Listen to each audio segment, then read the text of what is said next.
Welcome to the Supercar Connection podcast. Find us on social media at Supercar Connection and full episodes weekly on YouTube, Spotify, and Apple Podcast. I'm Gavin, this is my boy Joe, and we're here to talk about cars.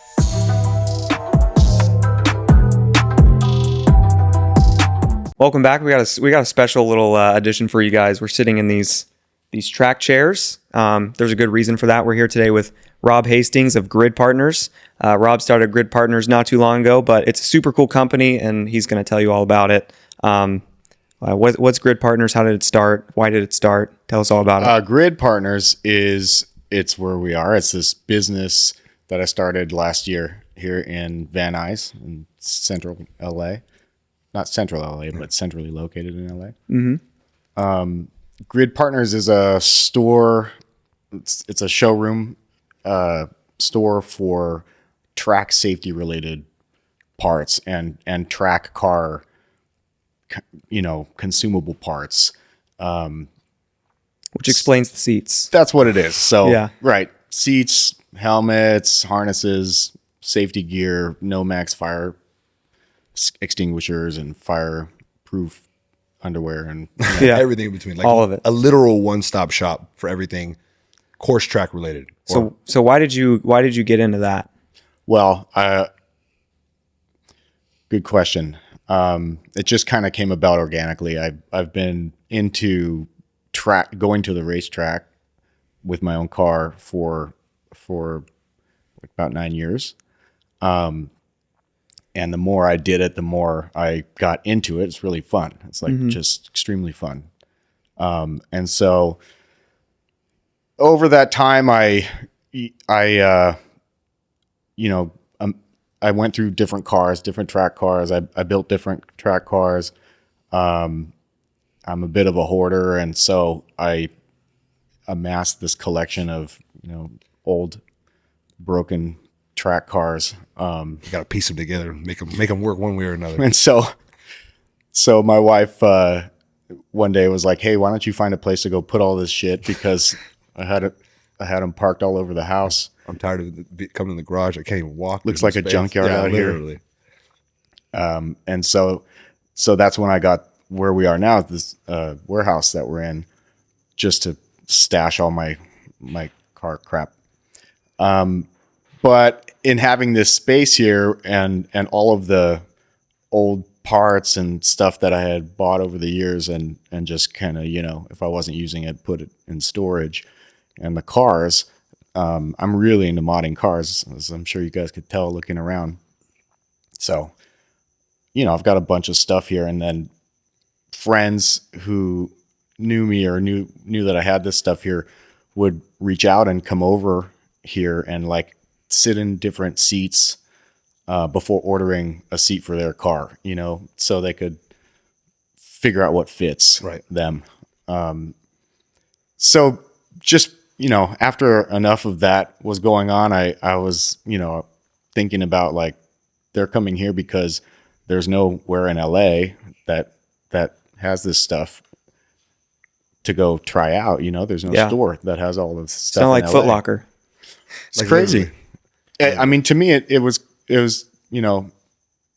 crazy idea that there's no other store in LA that sells this stuff, because this is the biggest market for car enthusiasts in the country. Mm-hmm. We've got the weather all year round that allows us to play with the cars all year round. Tracks nearby, canyons. Yeah, we got the most amount of tracks, within a few hour drive from here. Absolutely. And so this is it. Why, there's a market here. Why is nobody serving this market? And I'm one of the people that, are frustrated that there's nowhere to go get this stuff.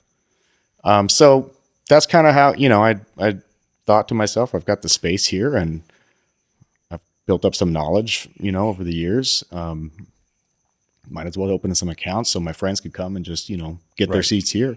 Yeah.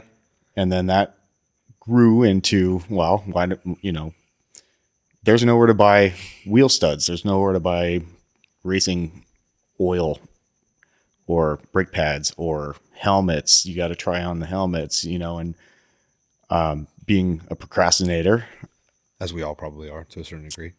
I'm going to a track day, and it's like the night before. or the day before, and I'm doing my track prep because I waited, and you find a broken wheel stud, and you can't do anything about it.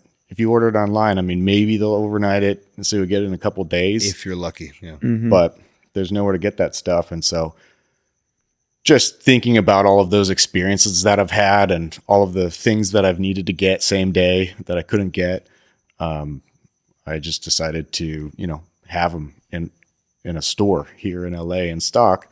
And so that's what Grid Partners is, like actual, Yeah. But what it also is, I mean, listen, I wasn't like going and looking to try to find another business to start.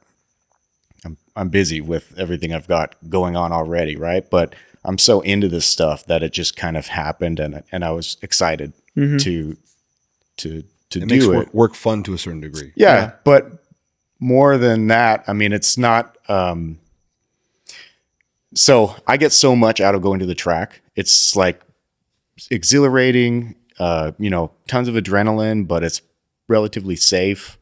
And it's just exciting, and it makes me so happy, and wanting to have that experience since I was a kid, like wanting it so much through my 20s, to actually finally experience it when I got to the point in life where I could, was just so rewarding and exhilarating, like I said. And so I feel, it's very fulfilling to me to see other people get that experience. Other people who are, like I was, like into the cars, into motorsport, want to have that experience of being on the track, but for whatever reason, haven't. I think that kind of describes me, what you just described. Yeah, it describes like everybody. Yeah, I mean, Yeah. not everybody, but most Right. people who are into cars, right? Yeah. You're into cars, you're into fast cars because of whatever racing or something, and you want to try it. And then once you do, like for me, once I tried it and got into it, it was like so much what I had, envisioned it to be, and even more so, that it's just like amazing, like fun. That I like helping other people, get that same experience, because it's great. Oh, no, Yeah. absolutely. I feel like no matter what people say, like if you are anything into cars or you're a car guy whatsoever, it's popped in your brain at least once of like, especially if you've modified your own car and you've done actual work to it, it pops in your brain. You're like, I wonder what this thing is really capable of. Totally. And then you start to go through those little procedural things, like kind of like Gavin and I, where we're like, we don't even know. Like, for example, if I wanted to take my Z06 to the track, I don't even know exactly what would be my initial steps. Like literally from even what track, how do I go about it? Are there equipment and thing? My question for you would be more so, if somebody wanted to get started, what would be like the literal step-by-step procedure for an actual beginner that has let's say they have a car, they're ready to go, but they just don't know exactly how to go about even booking a track day? Or Like I've got my 4C. Theoretically, I could just take that to the track, right? So, like he said, what would I need to go from I have this car, I want to drive it on the track, to actually showing up at a track day and driving it? Right. So I was in the same situation as you guys before I went to the track. I want to go on the track. I have a car that I feel like I could take on the track. But what do I do to get to the track? And now when I started, it was before the track day was as popular as it is now. So there weren't as many groups that would, offer a track day experience. I didn't even know where to look. Like I didn't know anything. And there's no Facebook groups like just thrown up about this type well, of yeah. back then, I mean, there were, No Instagram groups. I was not on, I didn't have A social media. a little different for sure. There were forums. And so, you still look got at the forums, but there's not, the forums don't give you a lot of great information. You get a lot of information on there, but just reading a thread, like you'll get 3 different opinions almost opinions, Sure. or somebody's contradicting the person that you just thought was 100%. your answer. And I've it's seen just it very 1,000 confusing. times. familiar Oh with yeah. forums. He's a forum. So I've met so many people since I started tracking that are like you guys and like I was. They want to get out there, but they haven't. And they haven't signed up for a track day because of something that's, keeping them from doing it. And that something is, different for everybody. But mostly I think it's just the fear of not knowing what you need to get there, the fear of not knowing if you're going to show up and not be prepared, the fear of driving on track, which seems, very scary and dangerous until you've done it. Like, there's going to be cars flying by me. Am I going to crash? Am I, not going to know what I'm doing and cause some situation that makes me look like an idiot? There's just something that keeps people from actually going to try it. And there's nothing online or anywhere that is, a really comprehensive, like instructions or, checklist of what to do or like how to get started with it. So before I answer like what you need to do to your car before you go to the track, I'll just tell you, like, because of the way that is, like with all of enthusiasts, there's so many that want to try it and haven't. I've started doing a lot of things through grid partners to address that and to help people bridge that gap and actually get out there, because I try to push everybody to get to the track because it's just fun. And it's set up in a way that it's safe, and it's the things that you're scared about, are already handled at the track. It's not going to be an issue. You're not going to be, in somebody's way, and there's no need to overthink these not things, letting them pass or whatever. And the road's not on the side of a mountain. Yeah, you're not going to hit the wall. right. You're fine. So we teamed up with SoCal Driver Club. They're a track day organizer, and I really like the format that they use for their normal track days. Became friendly with the two owners of that. And when I started Grid Partners, and they were telling me about this idea they had for a beginner track day that we've partnered with them to start doing. We've done 2 now. So it's a track day, an entire track day at the track only for beginners. So people that haven't done the track before, or people that have only done it a few times but still are unsure about it or don't feel comfortable. And it's a day where the entire day is on a schedule with instruction, like professional instruction, classroom, and on track.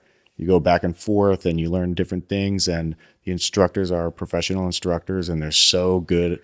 And so that gives people that experience on track in a way that's very comfortable and fun, and they teach you how to do it right. And so it removes the scary aspect of not knowing. And it's a huge success so far. I mean, everybody that has come to the first 2 events that we put on are just like midday, just smiles bigger than you can imagine, extreme, like just on a high, better than like a regular excitement high. I can already picture it with myself. Just amazing. And so, and then by the end of the day, we got another one coming up. We're putting on another one. All right, by the end go. of the day, you're out there on the track by yourself, no instructor. And everybody's really good because they went through the entire class session of on and off track of how to do it. And so then you've got all these people, most of which are first timers, out there on the track ripping and not crashing and not spinning and just having a great time because they learned how to do it the right way. And so in conjunction with those days, which are spaced out, our goal is to get to do them like maybe once a quarter. But for right now, there were 6 months in between the 2, and we're looking for a date to do the next one. And it's probably going to be, maybe another 3-4 months. Mm-hmm. Just logistically, and with the track, we weren't able to get enough dates. For sure. We'll since they're so spread out, what we have put together here at Grid Partners in the interim is an intro to track clinic, where it's on typically on a Sunday or a Saturday. here, and we have guest speakers who are professionals or experts in some, aspect of tracking or the tracking aftermarket industry, or, coaches or something. And it's like a seminar, guys will come, they'll talk about what they are experts about. That's right now geared towards just more basic, starting off with the track stuff. And then it turns into a question and answer session at the end. And again, huge success. I mean, that's free, so it's easier than having to pay for it to go to the track day. People come here. It's a really comfortable, like chill atmosphere here. Like everybody's just like easy, and we're all into the same stuff, and there's no ego. And so people are comfortable asking the stupid questions that they would be embarrassed to ask, in a different setting. And nobody, everybody wants to hear the answers, and nobody, has the guts to actually ask. Yeah, nobody questions. gets shy about it. Like, it's just easy. Like we make it really comfortable. Ask us what you would feel embarrassed about asking because you're new. Like that's what we're here to answer, and like try to help people get a better understanding of what you need to do with your car, what you need to do personally, where you should sign up for your first day, or, different groups.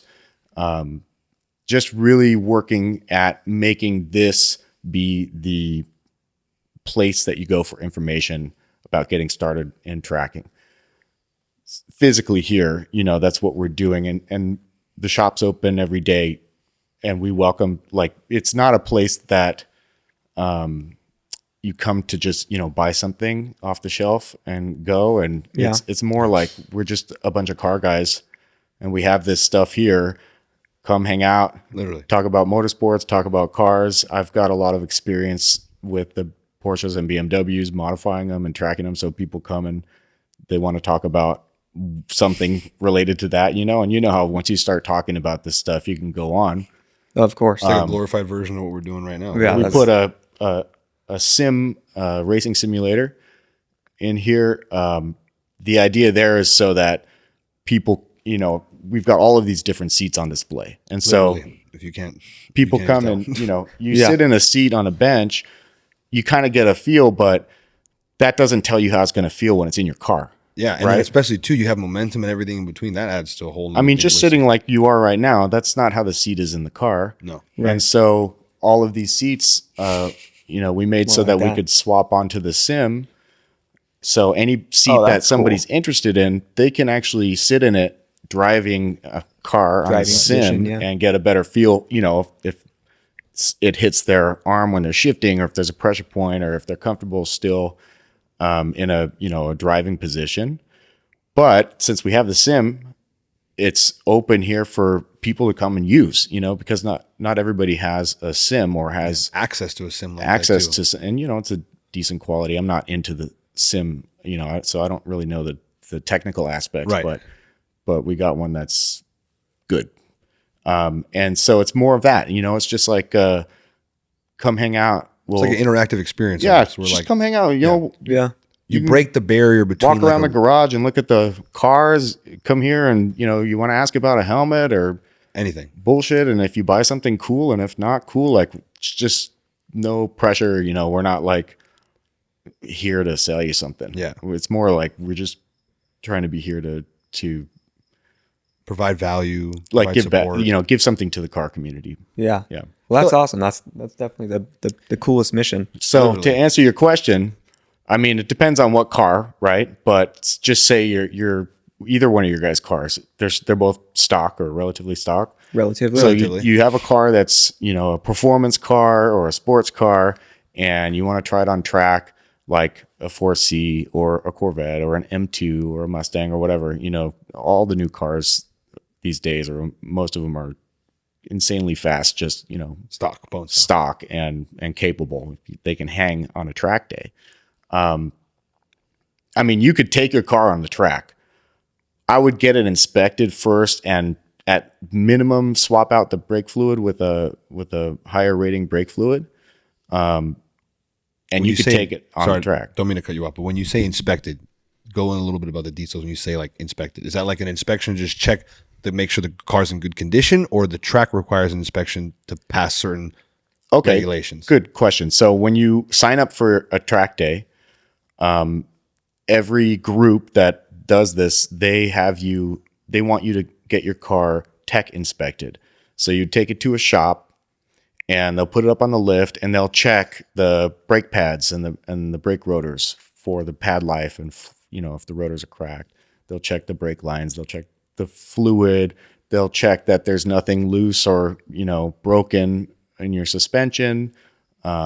Basically just all of the things that you want to confirm are good with the car before you take it on the track, because if something's obviously wrong, then you're going to have a problem on the track. Put yourself at risk, but others at risk too, I imagine too. How much would that run someone? Well, I mean, it depends on the shop. Shop rates around here now for like a Porsche shop are probably around $200 an hour. Yeah. So yeah, maybe they'll charge you $100 or $200 for that. That's another thing that we're doing here at Grid Partners, since we have a whole shop set up in the other section of the warehouse here, that I just did that for to be able to work on my cars and stuff, another dream that I always had. Like I wanted to be able to have a space with a lift to do my own work. But since we have that, we offer track inspections for free, just as like a service for our customers who are track guys, and so, and all for free, which makes that's incredible. So you buy a set of seats here, and then you get track inspections. Well, you don't have to buy a set of seats. Oh, you don't have to. Oh, we offer it for anybody. Oh wow, you don't have to be a customer.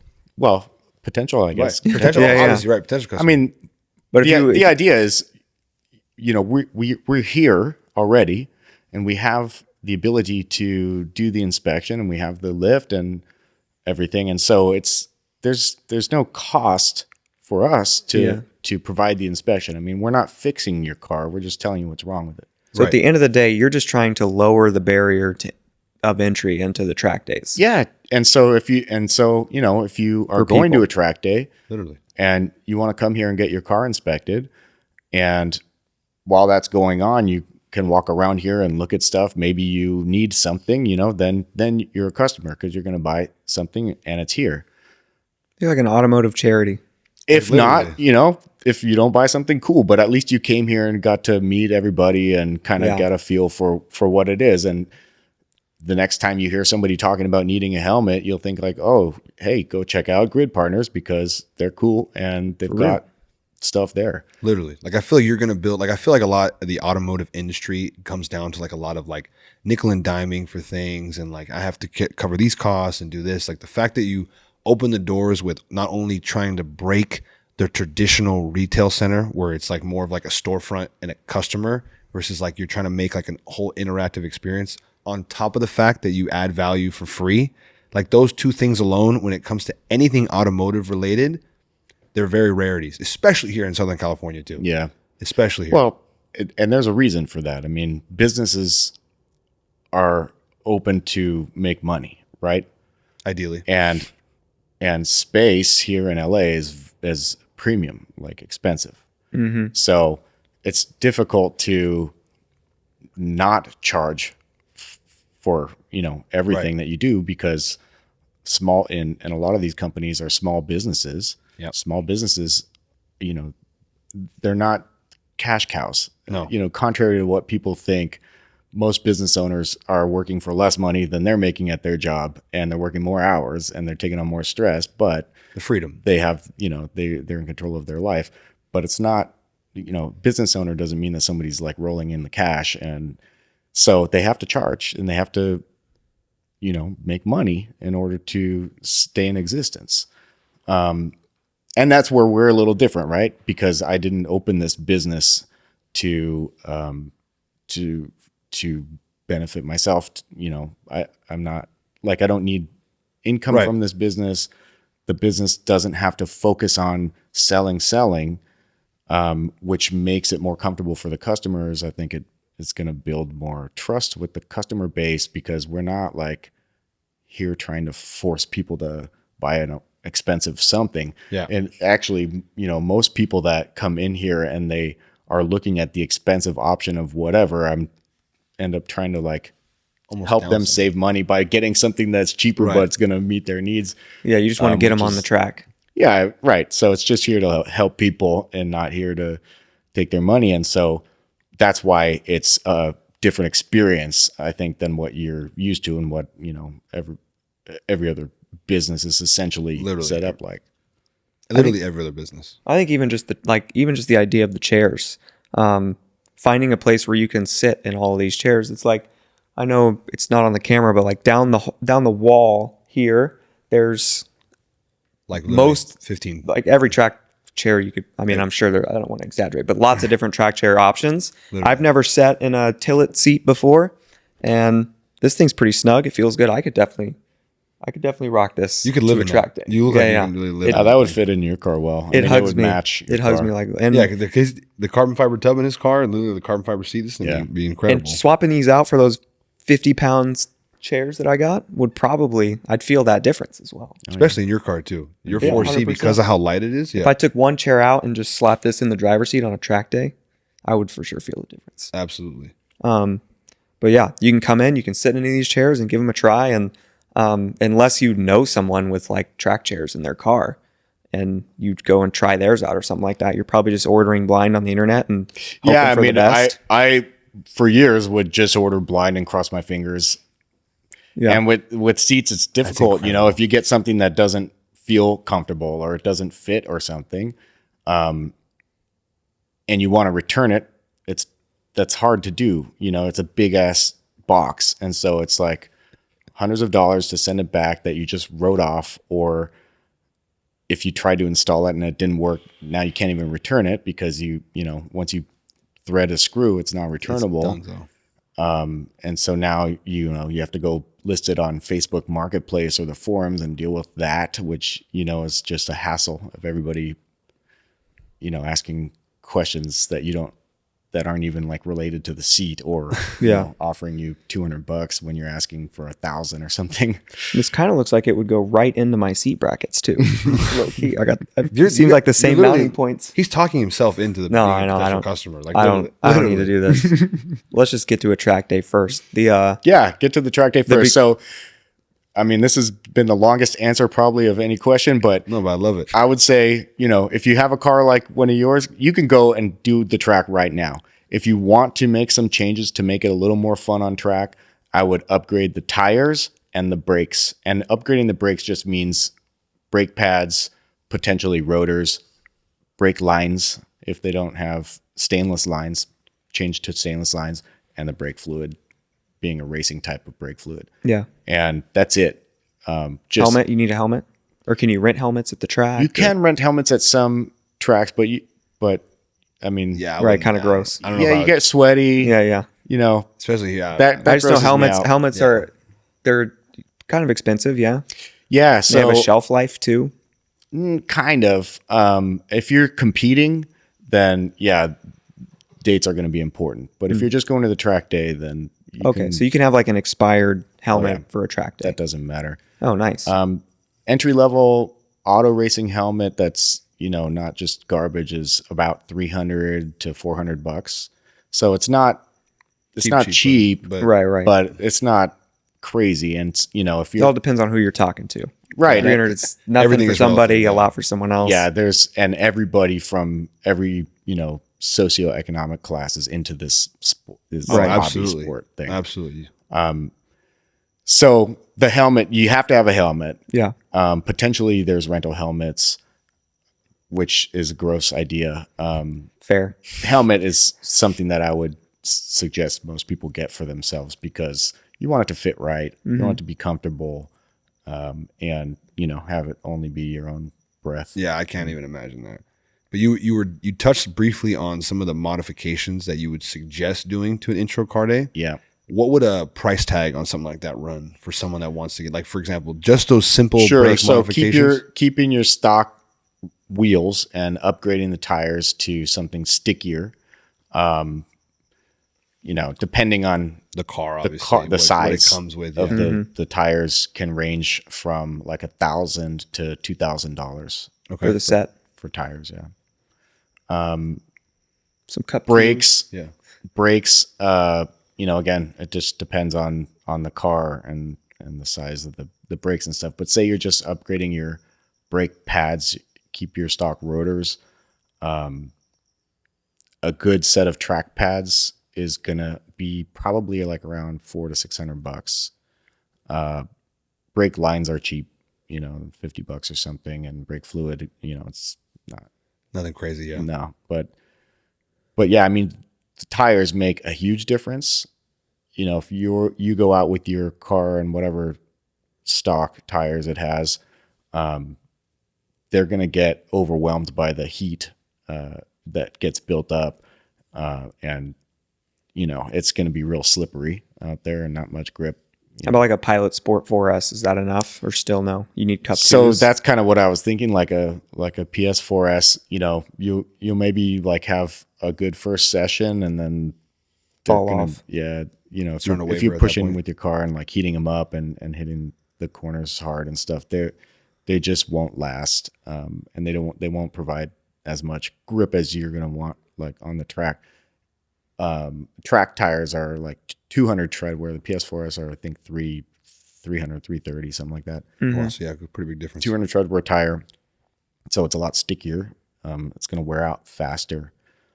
How many track days are you getting out of a set of tires? Depending on the car, the cars that I like to track that are heavier, like this GT3, and I've got a BMW M3 that are in the like low 3,000 pounds range. I'll get, and it also depends on the tire. Some tires wear out, like it takes them longer to wear out, but they don't have as much grip as tires that are stickier. They're all 200 tread wear, but some are stickier Right. and they wear out faster. So with those cars, like 3 track days. Not terrible. Probably depends how much you push it to, and if you really. Yeah, how Yeah, long you're same on the thing. track and how hot it is. Right. Yeah. And so 2 to 3 track days, I would say, for a set of like good 200 tread wear tires, which at the say $1,500 mark is starts average. getting expensive. Yeah. That's when, probably when sounds you're like going to it'd the be the most- track. It's not a super cheap hobby, but No, maybe it's not. not a super cheap hobby. Cars in itself are not, But- not a cheap hobby. Lighter cars, smaller wheels, totally, like, the tires will last longer, at least twice the amount of track days, even more. I got Like, 2,500 pounds. yeah, 2,500 car. pounds. feather. Nitto makes the NTO1. It's an older technology tire. I mean, it still is a track style tire, but it's not as fast as some of the newer tires, but they just take forever to die. I Yeah. mean, you can, like on a light car, you can get 10 track days out of That's something like that. That And, sounds worth it. Yeah. I how many- like that tire because as it goes through its life cycle and wears down, it's very consistent. Like, it still provides the same amount of grip on your 8th track day as it did like on the 1st and 2nd. So that's cool, because that's another thing with the tires is how long does it last? I mean, I switch out my tires before they're dead because I want more grip, and as they're dying, they're giving me Every time less. Yeah, less and grip. less. and so I could probably get another day or maybe day and a half out of them, but I switch them because I'm like, Yeah, you want want to go faster and I to want to reset. You want to get that grip back. I want to get a fast lap. Like, Right. Yeah, that's fair. And that's where, when you get into this as a hobby and it kind of takes over like your mind, because you're always thinking about what you want to do to your car to make it faster and what you want to do on the track to be faster, and watching videos and playing on the sim, and it's just like becomes an obsession. Literally. And so then it's you're always like spending money on something, right? Like, Yeah, I mean, bottomless spend pit. money on the things Mods that you or- enjoy right. and the things you care Yeah. about. So Right.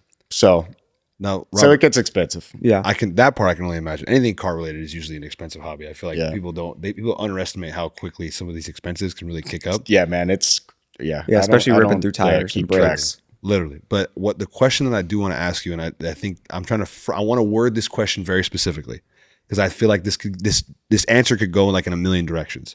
Is there any, or if there is, a stock car that you can buy from the dealer or from whatever stock that is the most track ready or equipped? Or if you had to be, someone comes to you and they're like, I have nothing. I don't have a car. I have nothing, but I want to do the track. What direction would you push them in? If there's one car, How much money do they have? that's a good question. Let's do I'll just answer your question. GT3.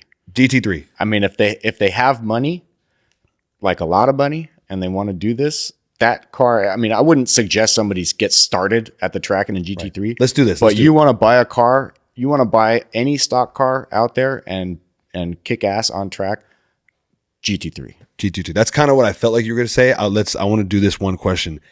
For under $100,000, what is the best stock car that you can buy that you can take to the track? Under $100,000. New car. Yes. Relatively new. Used cars are included. Yes. Beat to shit BMW E36 M3 that's been modded for the track already, like, not crazy. Nothing is crazy, but just like maybe a couple intro modifications, like you said. Here's BMW too. Wow, I did not expect you to say that. I was expecting something Porsche is what I come on, was. man. That's BMW is life. there. So you just scroll down the forum classifieds until you Until see you find the something right that's modified track ready. Facebook Marketplace. Okay. When I started tracking, I was telling you guys about when I first started tracking, but anyway, when I started tracking, like, not regularly, but more, maybe once every 2-3 months, I would go to the track in my car that was also my street car. It wasn't my only car, but it was, my street car. It was a BMW M3, an E90 is, it's a sedan, but that car was fine. It was great to start off with on track. And as I started going to the track more, then I started modding it to be more track, oriented, like suspension, standard stuff, right? Mm-hmm. Suspension, and But standard stuff engine. that takes it farther away from being street capable. It takes, yeah, right. So You push yeah. in that direction, you're also moving away from the opposite direction. So you lose the both usage. So you lean more towards like, I can no the more longer drive track this shit on the capable street. the car is, the less street Right. and daily friendly it's going to be. And that car is pretty heavy, just as a base. It's a heavy car.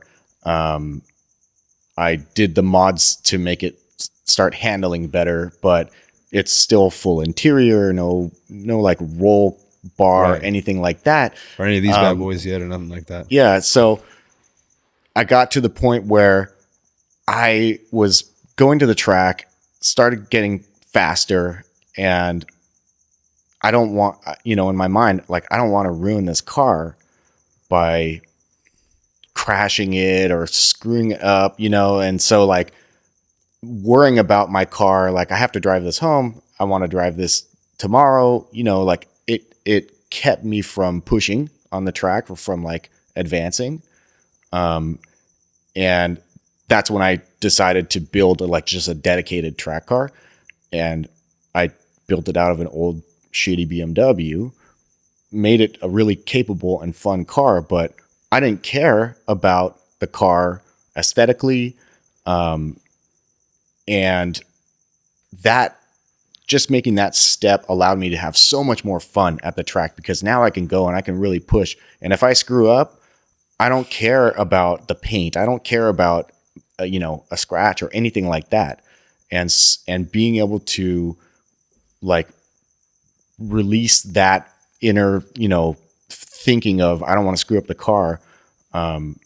It like freed me to get even more experience out It's of a the whole track. different mode of operation. And so if you've got $100,000 to go start tracking, don't go buy $100,000 car, because you're going to be on the track like, oh my God, I'm driving $100,000. Yeah. Any little thing I hit, a rock, anything like that between, I don't, leaving. yeah, Go get something that's I don't want already to crash. seen- it's I don't already want to seen ruin it. some I don't want, days. Right. And a lot of guys nowadays, especially, are like, I don't want to devalue this thing for when I have to sell it. Yep. Right. Because a lot of people are focused now on Oh yeah. the value and No track days. resale. Never track. Yeah, I see right. that all the time. Exactly. Yeah, literally to the point where like that's supposed to add benefit. Like, oh, my car is worth more. I know what I got. No low balls. No track days. I know what I got. Yeah.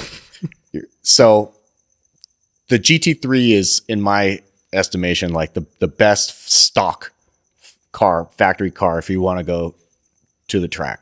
I mean, you don't have to turn it into a track car. You don't have to gut it.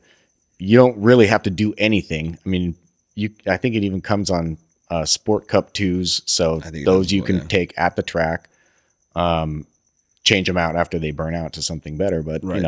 you can take that car stock and go just rip at the track. And the car is just like insanely fast and insanely capable, especially the new 992s are. I mean, it's bonkers how good they are and how much they improved on the 991s. But I had a 991.2, which I loved. It was great, but same thing as when I started with the track, and I modded that car for the track as well. But I'm out there on the track, and I'm in my head like, this $200,000 car, don't screw it up, because I'm not at a place in life where I can write off $200,000 and be comfortable with that. Right. Geico's not covering that. Yeah, they're not. No, I mean, and that's another thing, which, is a question people have, but your car insurance doesn't cover you on the track. You can buy track day insurance, Yeah. which is really expensive. Probably for good reason. Yeah. Yeah, because Most cars. there's a lot of liability out Yeah, there. And so they're exactly. thinking, you're You spin out, hit the sidewall. probably I going to don't- crash. That's not just gonna be a bumper job. Yeah. So In Allstate, you're not in their hands on that track. So no, No. you are not in their hands. So same. And I don't buy track insurance because Yeah. I go to the track too much, and I don't know. I'm stupid. And this is your track car sitting behind us right now, yeah? That's one of them. Yeah. This One of them. 996 Yeah. GT3? So I've got a lot of track cars at this point. This is a 996 GT3. Right. After I had the 991.2, I've had all the GT cars, like, all the generations and stuff over the years, and kept getting like newer one, looking for that perfect car, because the GT3 was always my dream car since it came out. The 991.2 was an amazing car, but like I said, I couldn't push it at the track because I was a little too worried about the value. I'm more into older cars that are not computer controlled, like Not I as just- plug and play. Yeah, I want manual transmission, no traction control, The whole nine. basic, small, lightweight, and the newer Porsches are as fast as they are. They're big.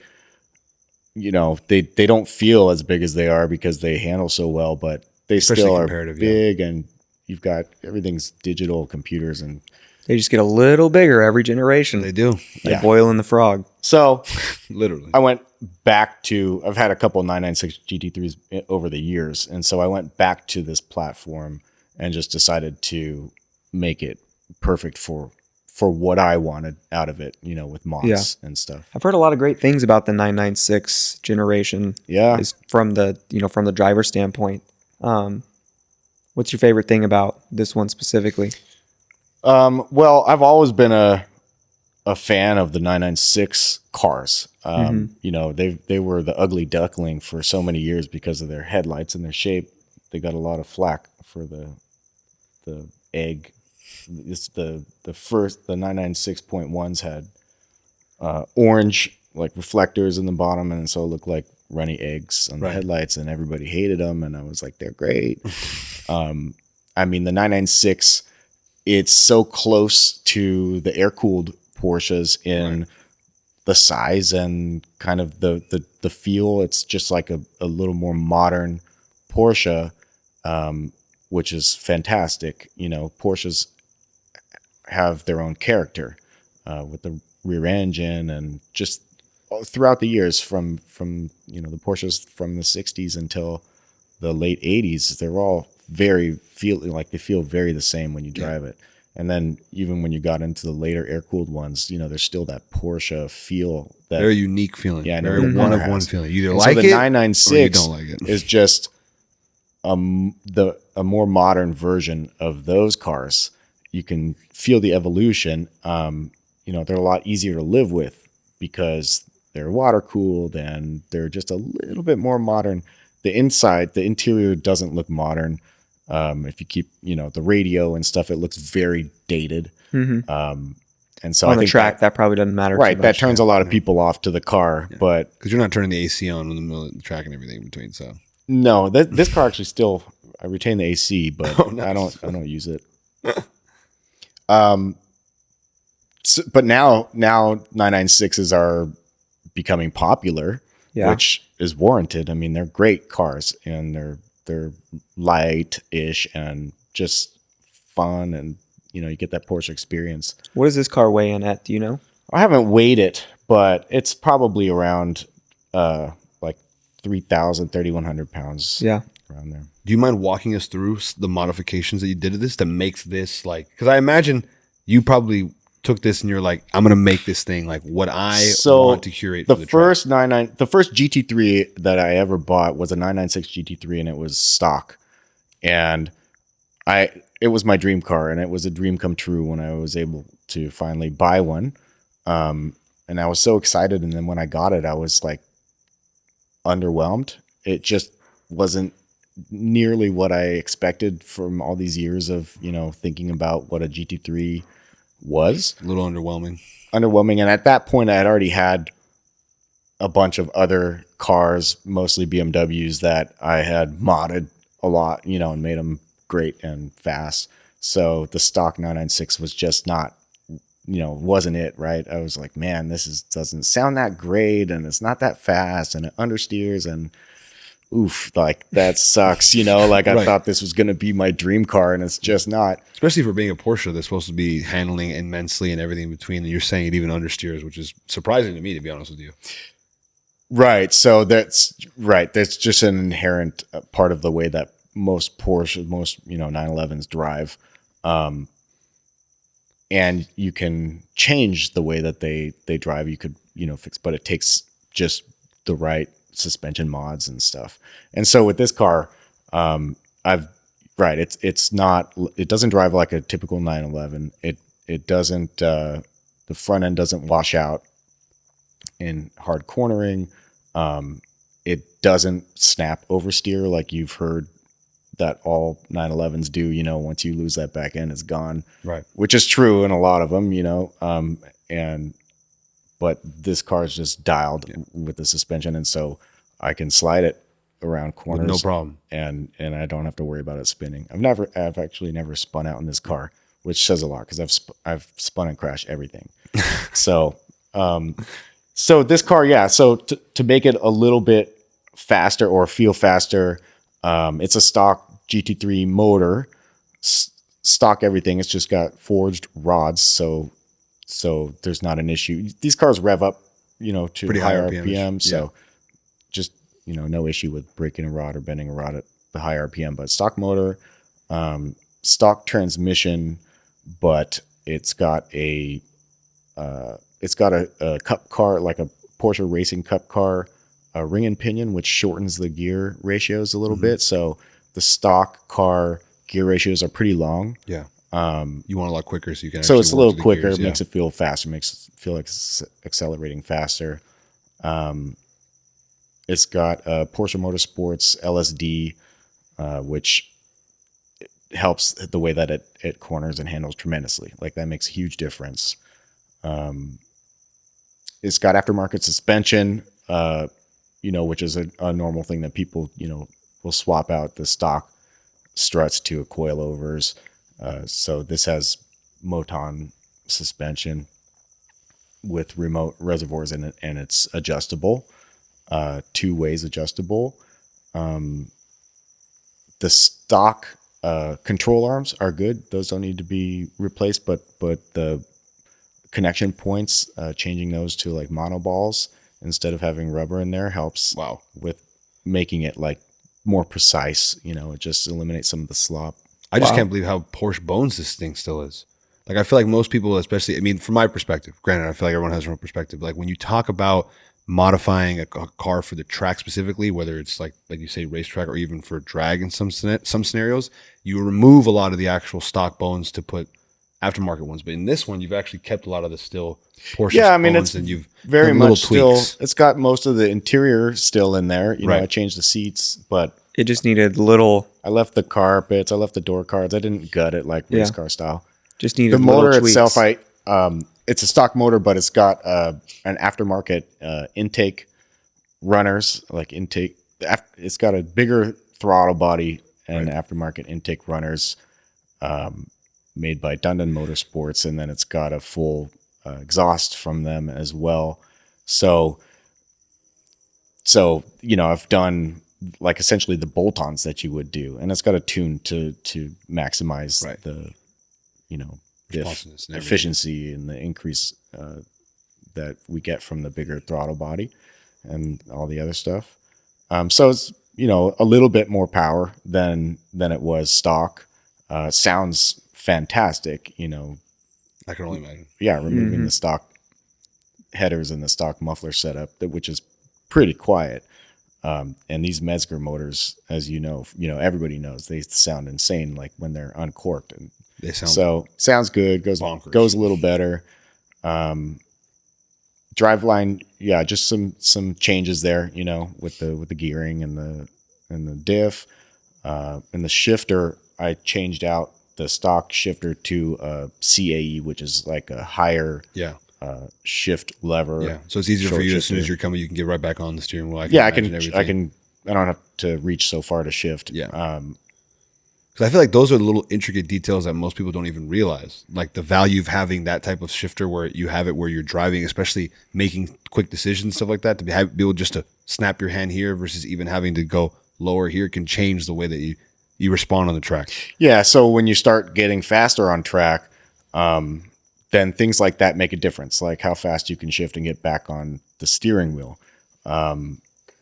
There, depending on your car and gearing setup, you'll be on different tracks, and some tracks you'll find yourself where like you're at the top of whatever gear you're in and you're coming up to the corner, but you're not quite there yet. And so you want to upshift, but you know that if you upshift, you're going to have to downshift in a second. And so little things like that will make you faster or save time if you can shift fast and you can hit that upper gear until you get to the corner, and then you can hit it back and down. And otherwise, you're riding the rev limiter for however many 100 yards because you don't want to shift or you're backing off. So exactly. So my Lotus Elise, the shifter was like just a couple inches from the steering wheel.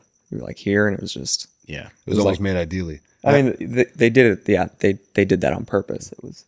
I feel like engineered that way. Even what you're talking about, I feel like not most people, I feel like the way the car world is moving is getting away from that. Is like the concept that you just described, the fact that you have to decide whether or not you want to upshift or downshift based on the fact that you're maybe a couple 100 yards away from your banking your corner, whatever it is. But now the fact that all these cars are so computerized and electrolyzed, everything's automatic, people don't even have to think of that. They can just upshift and then get it down. They'll downshift again. But when you have something raw and you have something that's a lot more tailored to the actual driving experience, those little differences matter versus someone that, like you said, buys a 992 GT3 and they're like, I'm just going to go track it. Yeah, they don't even PDK. think of those things. Yeah, the PDK just does all the work for them. Yeah. They can just sleepwalk through. But I also, one of the things... They can sleepwalk through, or they can devote more of their focus and attention to driving, to, steering and brake and throttle and weight transfer, and not have to think about shifting, which, the PDK cars are faster than manual cars, obviously, like on the track. I mean, that's one of the reasons, because the driver doesn't even have to shift, and they don't even have to be in one of those situations where, are they shifting and trying to steer or deciding whether or not to shift. PDK, you just, tap it and you're in the next gear. Like it's not even a thought. Like, okay, upshift, downshift in the corner, you know, or just leave it in, Sport Plus, whatever, you know, attack mode, and the computer shifts better than you would shift in that situation. All the way to the red line. Yep, right back. All the way to the red line. Snap. Perfect. So yeah, I prefer older, you know, analog. It's the analog is this term that now is, you know, I don't want to hear it anymore. But anyway, I like older, lighter, simpler, raw cars that I'm the one doing all the work. Yeah. You know, I'm not as fast on the track as I was in some previous cars that I've had that were DCT or PDK and, you know, had nannies keeping me from going off track. Right. And tons of power. You know, I'm more into these older cars that are a lot more involving to drive, and they're not as fast, but for me, they're more fun. You want to feel connected. I feel like the modernization of cars and the computer, because I feel like people also underestimate how advanced the computers have really become in some of these cars. Like to the point where like the transmission is so incredibly responsive, where like for even like my generation and like our generation of people, some of us don't even know how to drive stick. Like that whole concept is even feathering away, but people don't even realize the connection feel you get when you're able to like that, how am I describe it? Like that mechanical feel that like is going away, and like people kind of take that for granted. Yeah, you're right. I mean, when you're driving a manual, it's you do develop more of a connection with the car. You're the one that's doing everything, right? And so that's something that's cool about manual cars, is that you know, you have this relationship with the car, because it's a lost art. Not every manual car drives the same. No, different clutches feel different, different shifters feel different, and so when you get, you know, you have a car that's yours and you're used to, and I mean, you have a way that you communicate with the car and what you expect from it when you do things with the clutch and the throttle. So yeah, I mean, there's definitely more of a you know, a different feel that you would get from just driving an automated manual. Or BMW and Porsche are keeping it alive. That's actually a really good question, or a good point. I was going to ask them that question. This might be the most difficult question that anybody has ever asked you. Are you ready for this? Sure. Okay. If you had to pick one brand to stick with, T to B, top to bottom, Porsche or BMW? Meaning, like, if I could only have those cars? Those cars, those parts, those perform, everything in between. Oh, BMW. BMW over Porsche? Yeah. What is your reasoning behind that? Or again, I would say I'm tailoring all this to the track. So if the answer stays the same. Yeah. You're saying track only? Track only. Track only. Track only. You mean just like if you're going to have one, like a dedicated track car? Like anything, like you're going into the track world, you either pick BMW or Porsche. For the rest of your life. The rest of your life. You don't get to tap into the two. Because you have, again, it's not on camera, but in this showroom he has on the other side, there's so many older BMWs that are tricked out to the extreme that I can't even fathom what that's like. You guys are seeing the Porsche, but there's seven There's BMWs. a BMW right there's a there. one right here, and there's 7 more in other rooms. So there's actually more BMWs than Porsches here. Yeah. We got a BMW track car, an M3 track car right in front of us. Yes. And then the 996 right behind us. So it seems like you're more of a BMW guy. Okay, and so this is not going to answer your question, but I love it. I'm obviously obsessed with these cars, right? Yeah. I have too many. There's never too many. And a lot of the cars that I have are, you know, built for the track or in some stage of track build project. And so I have a ton of BMW track cars. Not the same, like I don't have 2 of the same generation, like 2 of the same cars. They're all different. They're different generations. They're mostly M3s, but I have a bunch of those and 1 track Porsche. And so that kind of, it's not answers your question, but that tells a story. Absolutely. For me, the BMWs drive so differently. Like the different chassis and the different models all have such a unique feel that once I get one and turn it into like what I want it to be, I can't let go of it, you know, even though I want to try something else. And so then I'll get something else and do what I want to do with the mods and, you know, making it my, you know, track car or whatever I want to do with it. and I have this cycle that happens, and so I'm really attached to all of those old BMWs for different reasons. I've had a ton of Porsches too, but they all pretty much feel the same, not They almost like lack of personality in that sense.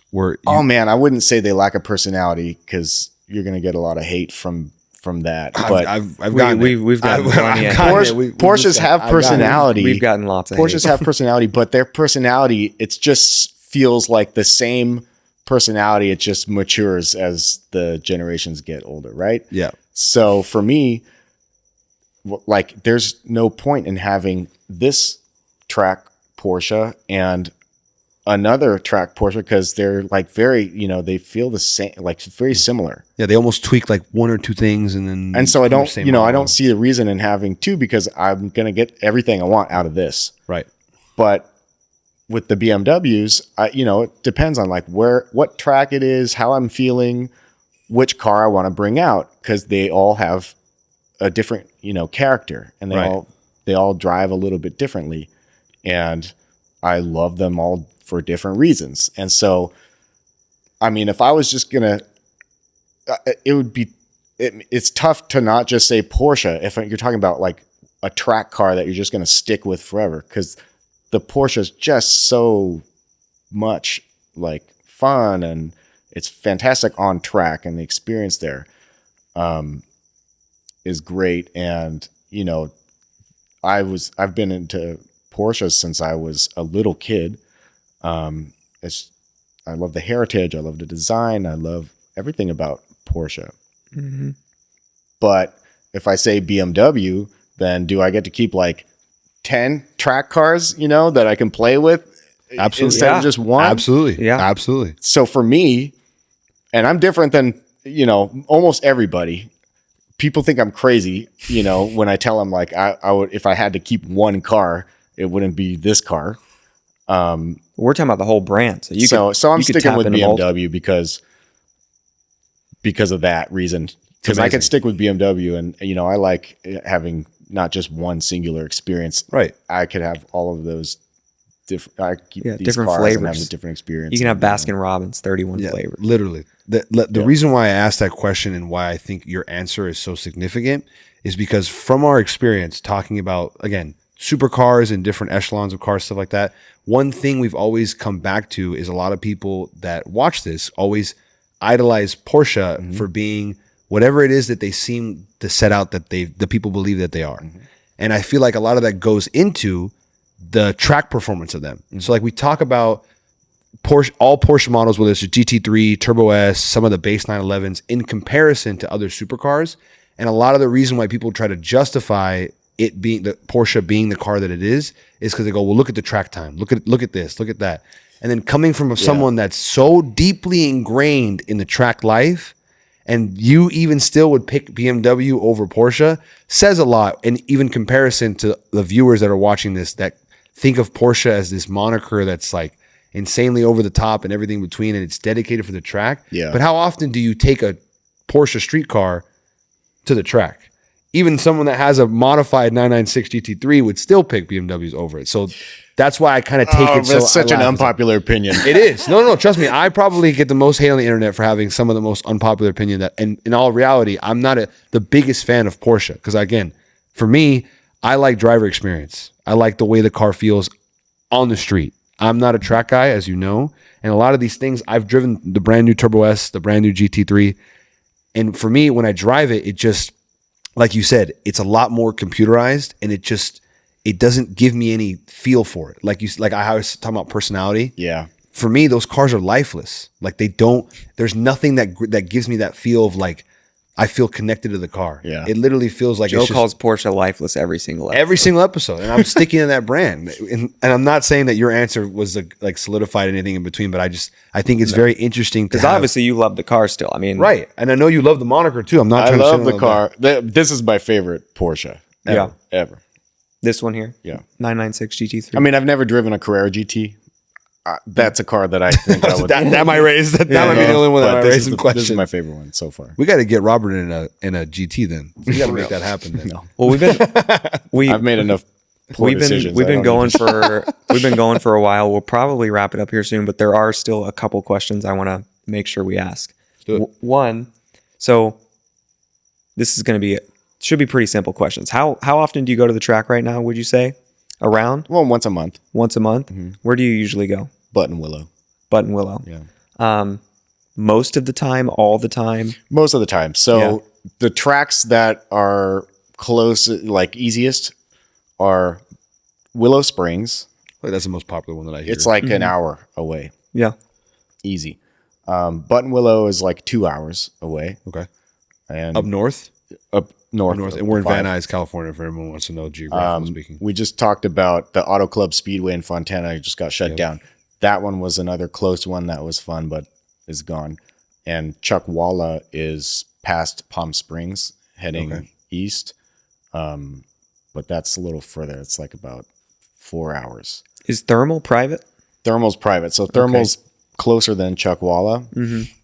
Amazing track. I've gotten the opportunity to drive there a few times, but it's private. So it's, you have to be invited and you just can't go. So what's your favorite track in Southern California? In Southern California? In SoCal. That's not really. I want to hear I haven't driven track in general. I mean, I haven't driven all the tracks in the country or even, in California. What's your favorite track that you've been on in Southern California? And then Southern California is Button Willow. Okay. If you consider that Southern California. Yeah, that counts. Mm-hmm. What about just any track? Any track that I've driven on that is my favorite track that I've driven on Laguna Seca. Yeah. Laguna Seca. I've only heard good. Laguna Seca. I mean, Thermal was a great experience. Very just like it's just like so pro. Like you feel like you're driving on an F1 track. It's just brand new pavement and the curbing is all like. I imagine like a country club track. Yeah, but the track itself wasn't very exciting, you know. But Laguna Seca, man, I've only driven there a few times, and I'm actually going back in a couple of weeks. But I'm super excited about. But I don't even like when I'm at Button Willow. I'm trying to learn the track and I'm trying to learn the car, and I go a lot, and so I'm like working on little things to try to get a faster lap time, and it's a lot of fun because there's technical aspects of it that you don't get at Willow Springs. It's just a fun track. But at Laguna, it's such an experience, man. I mean, just driving on the track and seeing the bridges and the signs and going over the corkscrew, which is like no other track experience that I've had. The history, like I've watched races there my whole life. It's such like a wow kind of experience. Like I can't believe that I'm driving on this track, right. Mm-hmm. that I've like, I don't even know what my lap time is there because I'm so not focused on time on that. I'm just having so much fun that's the experience for me. So the next time I go, I'll set up my lap timer and try to, take a picture or remember, because people always ask about lap times. But every time I've been there before, I'm just in awe and excitement and like, it's almost overwhelming how cool and like rad the experience is. Like I'm not even like, how fast are you going? No idea, man. I'm just fucking having a great time. That's awesome. You just get lost in it. Oh man, it's incredible. Yeah, that's what it's all about. That's my favorite track I've been on, but there's still so many tracks around the country that I want to drive. Yeah, that I have, and I want to get out to Circuit of the Americas in Texas. Yeah. Mm-hmm. I went to the F1 race there. Right, so 2 years ago. Like being an F1 track, and that would be a lot of fun to drive, and then some of the other tracks in the southeast I want to hit. I can imagine some crazy ones out there too. So there's one more question for you to kind of like to marry the topics: supercar connection and grid partners, and even your love of BMW.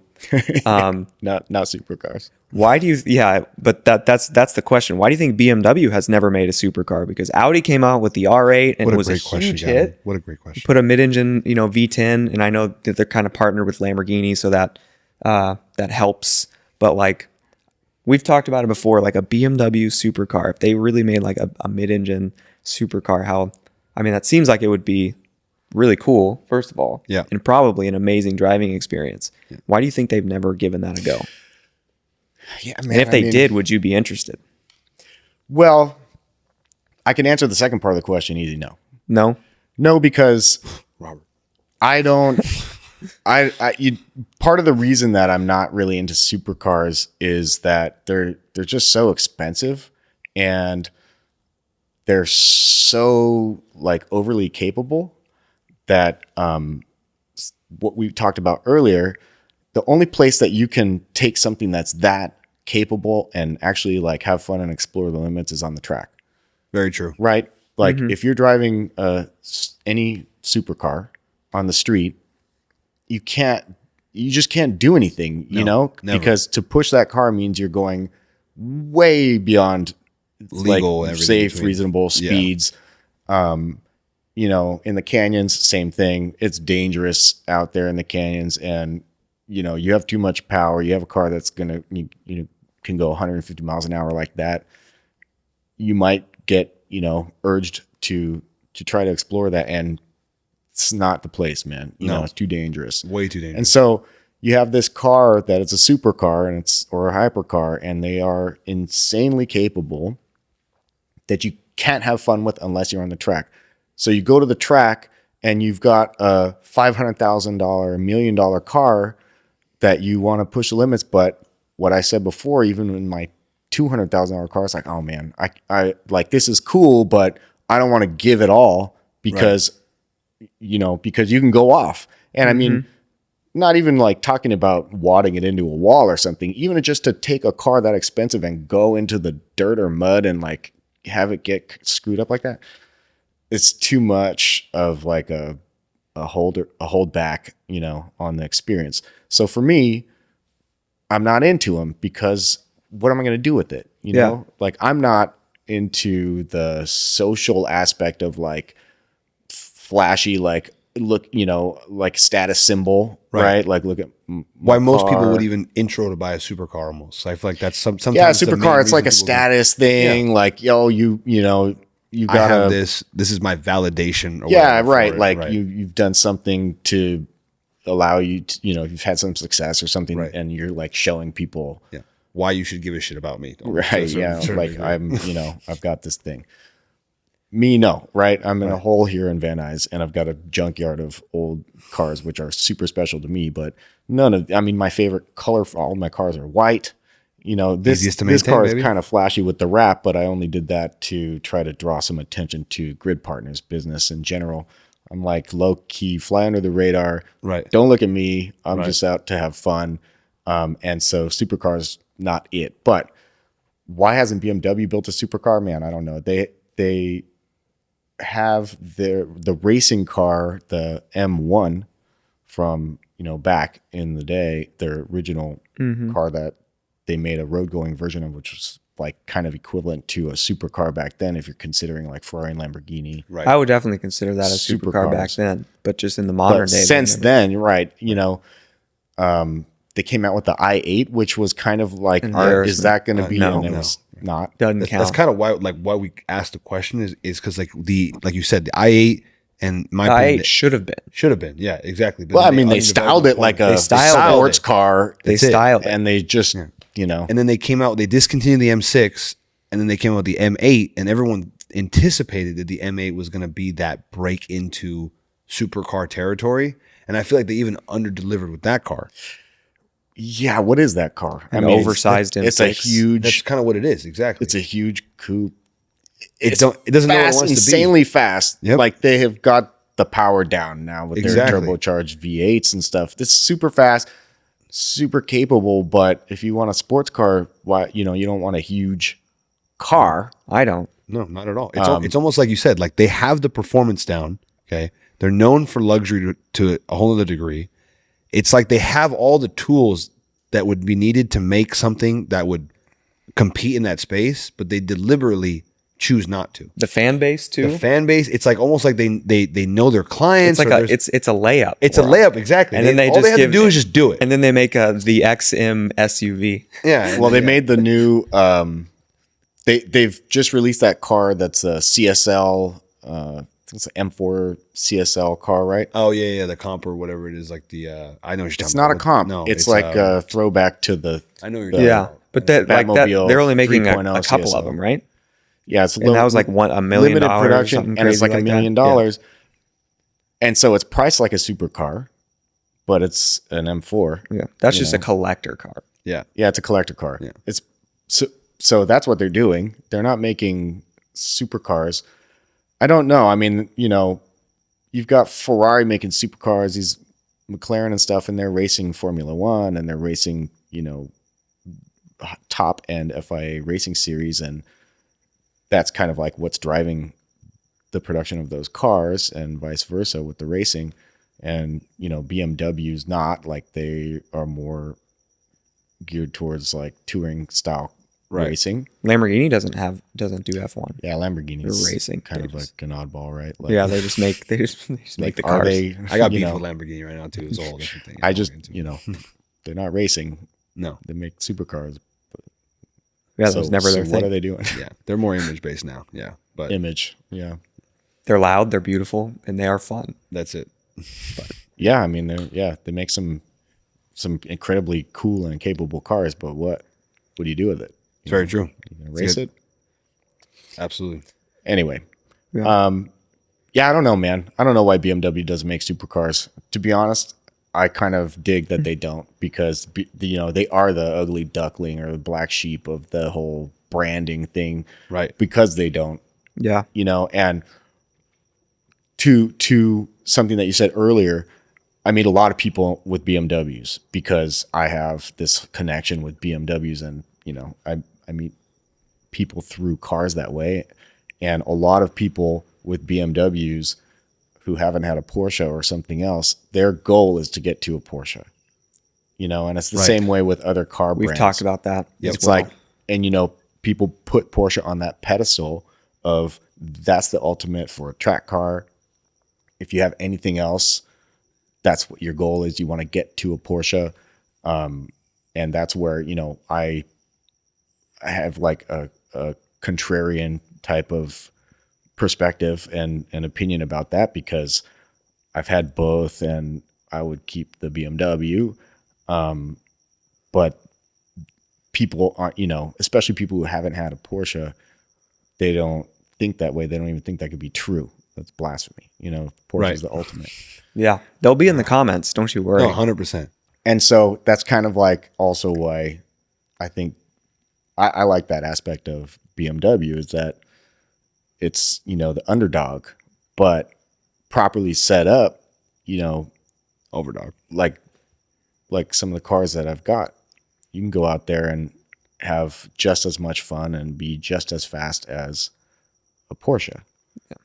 And he keeps saying like a bunch of junk over there in that room that he keeps pointing at. It's not junk. He's not. It's not junk. I promise you guys, it's not junk. There's a Z8 Alpina in there. There's some not nice junk. clean cars.